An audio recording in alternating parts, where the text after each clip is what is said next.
We use money every day, but we rarely appreciate its power and its flaws. It's a tool that has been at the center of human progress. And as we build bigger and tackle complex problems, we're going to need the best tools available. We have a global economy. We're going to need a global digital currency. Cryptocurrency is going to be a great democratizing force for the world because it's going to level the playing field and allow anybody with a cell phone to access financial services. This is going to transform how we think about a real global economy. I think in order to understand its importance, we first have to define what currency means. What currency does is it actually allows us to agree upon the value of something. It's almost like a communication tool. There are different ways of coordinating human beings. One way that you can do that is with money. You can incentivize people to try to work on the same thing at the same time. We started off building simple systems like a bridge crossing a river to very amazing things like rocket ships. We went from interacting with our neighbors to now transacting with each other around the world. And we want to make sure that people can move money freely. And our current financial system just doesn't enable that.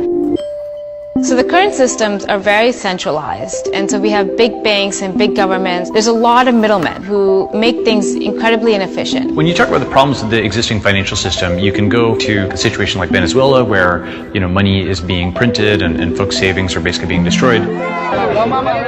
The value of their wealth has been completely eroded. I think a lot of us in the United States sort of take this idea for granted that if someone gives us money, it'll be in our bank account and it's not going to disappear or be taken away from us. And that's really a luxury that many people in the world don't have at all. There are about 1.8 billion people in the world today who have a cell phone but don't have access to any financial services. And what's really powerful about cryptocurrency is that it lets anybody, if you just have a smartphone and internet connection, participate in the global economy. What cryptocurrency does is takes the stability that we have and gives it to the rest of the world.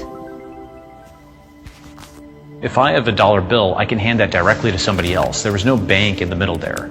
With digital currency and blockchain, it's actually more similar to cash, yet again, where I can send something directly to somebody else, and I don't necessarily have to go through middlemen like a bank or a credit card company. We can go back to how we normally transacted, which is directly with each other without all these giant central parties in between. When computer scientists talk about the concept of so-called decentralization, what they mean is to avoid this idea of a single point of failure. A single point of failure like we have with institutions. If you have a single bank and that bank has all your money and then that bank fails, well, everyone's out of money.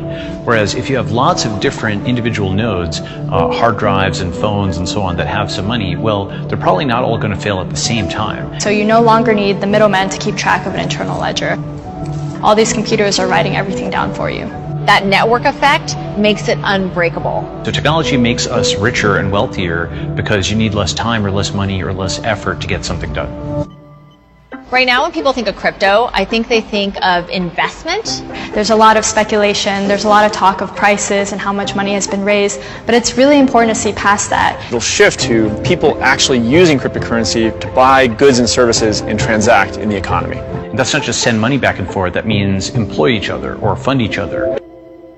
A more global economy is important because there is talent everywhere, but opportunity is not evenly distributed. In a world where this technology is fully adopted, it won't matter what country you're born in. All that will matter is that you have a mobile phone and internet connection, and you have skills and knowledge to learn, and you can contribute to the global economy. You can benefit from the world, and the world can benefit from you.